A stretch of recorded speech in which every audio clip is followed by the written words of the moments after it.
This is part 3 of my student-facing activity, and my lesson is for special education, kindergarten to 3rd grade. The objective of my lesson is for students to define neurodiversity and identify different strengths in other people and embrace those differences. I have here the schedule along with the amount of time each item will take. Some students will have an individualized schedule with only icons that they can take off like Velcro so that they can keep track throughout the day. And other students may just have it on paper, and I'll also have it in the front of the classroom. I want to start off with who are we? We'll go around in a circle and each student will say their name and a little fun fact about themselves, like favorite color, do they like the beach or the park, or favorite cartoon. And they also don't have to say in the circle if they feel comfortable standing up or being on a beanbag chair, because I think that flexible seating is very important. The next thing on the agenda, we'll watch a video about what's up with Nick. I'll preview a little bit right now. There's nothing like the first day of school. New clothes, new classes, new friends. This year, a kid named Nick came to our school. At first, he seemed a little different. Sometimes during class, Nick makes noises and gets out of his seat. There's a lady that sits in our classroom and follows Nick around, and even takes him out of class when he's distracting us. We didn't understand why Nick got to take breaks or why he got to spend all this time with one teacher. My friends and I thought, what's up with Nick? It turns out, Nick has autism. Nick has had autism since he was little.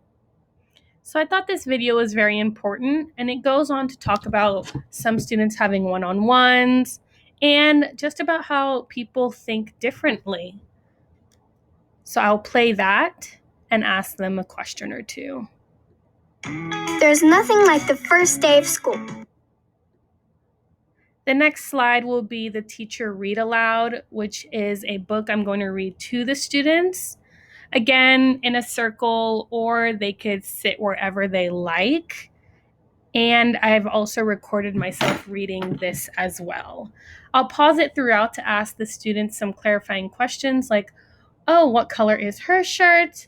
Or what is he doing? Just to keep them engaged.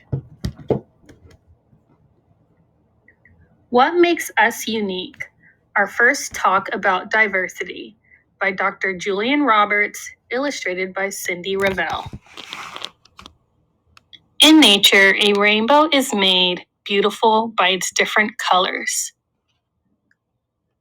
And just like that rainbow, the world is made beautiful because it's filled with many different kinds of people. What makes us different? People are different or unique in many ways. Some of these differences are things we can see. So I will just play this video a little bit throughout the class. The next is a mini lesson on what is neurodiversity, and I thought we would talk about this after we watch the video and read the book, because the students will get already an idea of how people's brain works differently and how the world is unique within itself. And then after that, we're going to do an activity. And some of these pictures that you see will be icons. So students who cannot circle can just rip it off the paper for the correct answer. And others can just tell me what they think is the right answer verbally. It just says, what can greatness look like? Some people use a wheelchair to move around. Some people wear glasses, and so on. We can also go over the answers. If students don't feel comfortable going over the answers, that's okay. And I can also ask them, did they see anybody in this activity that looked like them? And how did that make them feel? And lastly, I'll have an exit ticket. They can answer this by drawing a picture, picking from the multiple choice options that I have here on the left.